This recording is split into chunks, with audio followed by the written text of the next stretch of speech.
Hi students, welcome to online class.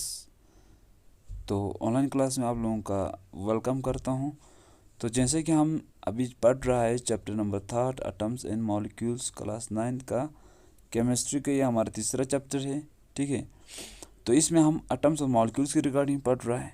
तो हमने atoms के लिए आपको लास्ट 3 लेक्चर्स में आपको समझा दिया है कि एटम्स के रिगार्डिंग, और एटम्स के ऊपर पर्टिकुलर एक वीडियो मैंने जो पहले जो है चैप्टर में जो दिया था उसको मैंने रिवाइज करके रिवीजन के लिए वापस दे दिया।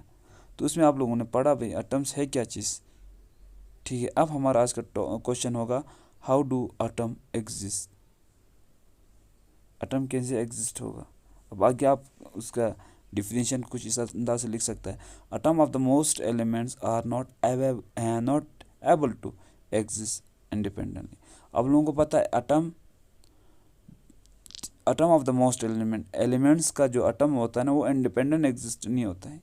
एटम से बनाया जाता है, मॉलिक्यूल्स और आयन्स बनाया जाता है। आपको पता होना चाहिए कि जो भी आयन्स और मॉलिक्यूल्स होगा ना, वो एटम से बना होता है। दिस मॉलिक्यूल्स और ions aggregate in large number to form the matter that we can see, feel और टच। यानी अब इस आयन से क्या बनता है, आयन से मॉलिक्यूल्स बनता है, आयन्स बनता है। या ठीक है, इस एटम से मॉलिक्यूल्स और आयन्स बन रहा है। अब इस मॉलिक्यूल्स और एटम से बड़े बड़े मैटर्स बनता है, और उस मैटर्स को आप देख भी सकता है, फील भी कर सकता है, टच भी कर सकता है। तो आपको मालूम हो गया कि एटम से हम क्या बना रहा है, एटम से हम मैटर बन रहा है। तो हमने पहले ही आपको कॉन्सेप्ट में बोल दिया था कि matter is made up of small part substance called atoms, उसे एटम्स कहा जाता है। अब व्हाट इज मॉलिक्यूल, मॉलिक्यूल क्या है, उस चीज़ को आपको समझना है। तो मॉलिक्यूल्स को अगर आपको समझना है तो ये डिफिनेशन देख लो। A molecule is a generally a group of 2 or more atoms that are chemical bond together that is tightly or held together by attractive force. यानी मॉलिक्यूल्स जो है जर्नली 2 या 2 से ज़्यादा एटम्स का बना होता है। आपको कंसेप्ट क्लियर और रिवीजन कर रहा हूँ, ये ऑलरेडी मैंने मॉलिक्यूल्स का समझा चुका हूँ। तो मॉलिक्यूल्स किस से बनता है, 2 या 2 से ज़्यादा जो है एटम से बना होता है। ठीक है, और इनके बीच में, एटम्स के बीच में बॉन्ड डिट होता है। बॉन्ड यानी एक दूसरे के साथ टच में होगा, बॉन्ड बना होगा, टाइटली, बिल्कुल टाइटली टच होता है, एक दूसरे के साथ पैक्ट होता है। तो उसकी वजह से फोर्स ऑफ अट्रैक्शन भी लग जाता है। यानी एक दूसरे के साथ इतना फोर्स ऑफ अट्रैक्शन के ज़रिए जो है एक दूसरे के साथ एकदम टच में होता है, टाइटली पैक्ट होता है। ठीक है, तो आपने इसका डेफिनेशन ऐसा भी लिख सकता है। और अगर आपको ये अच्छा नहीं लगा तो ये भी देख लो। A molecule can be defined as a smallest particle of element or a compound that is capable of an independent existence and show as property of that substance. यानी आपका यहाँ पे कंसेप्ट क्लियर ये हो रहा है कि एक मॉलिक्यूल जो है ना, वो स्मॉलेस्ट पार्टिकल्स का बना होता है।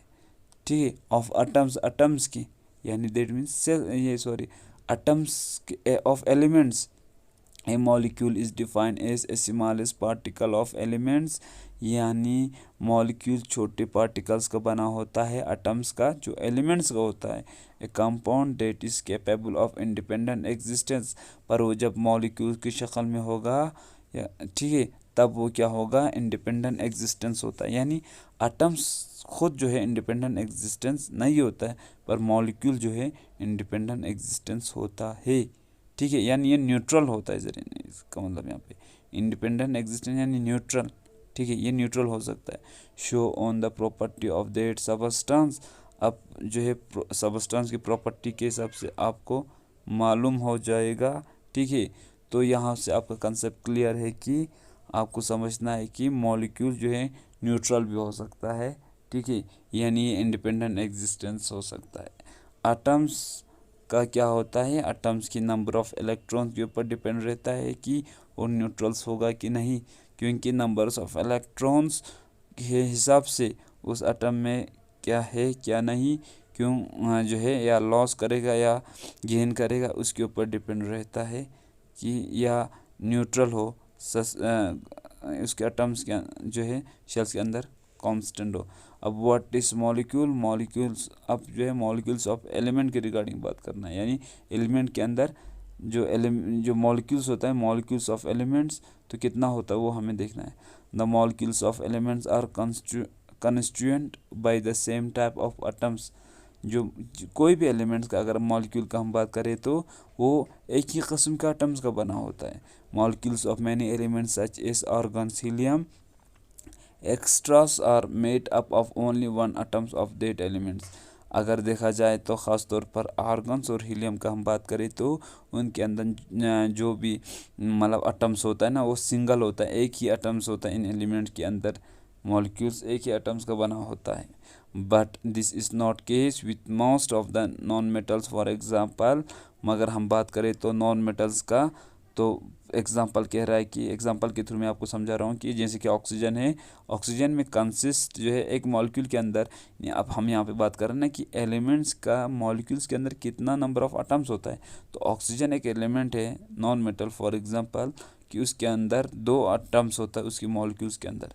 It is known as diatomic molecule, इसलिए कहा जाता है 3 atoms of oxygen unite into a molecule instead of 2 usual we get ozone, इसे हम कहा जाता है। द नंबर ऑफ एटम्स, अब आप देख सकते हैं यहाँ पे, ठीक है। Non metal types of element, non metal और metal, neon, argon, helium, oxygen, hydrogen. Mono मतलब एक ही एटम्स होता है उनके मॉलिक्यूल्स में, हीलियम में एक ही, ऑक्सीजन में डाई यानी 2 एटम्स होता है, हाइड्रोजन में डाई, नाइट्रोजन में डाई, क्लोरीन में डाई, फॉस्फोरस में ट्राई, टेट्रा मतलब ट्राई, तीन एटॉमिक यानी उसके अंदर उसके मॉलिक्यूल्स के अंदर 3 एटम्स होता है। सल्फर के अंदर याद रख लेना पॉली, आपको होना चाहिए पॉली, ठीक है ना, ज़्यादा यानी 3 से ज़्यादा होता है इसके अंदर, ठीक है। अब मेटल जैसे कि सोडियम हो तो सोडियम के अंदर एलिमेंट के अंदर मॉलिक्यूल्स के अंदर एलिमेंट के मॉलिक्यूल का एक ही एटम होता है, आयरन का एक ही, एल्युमिनियम का एक ही, कॉपर का एक ही होता है।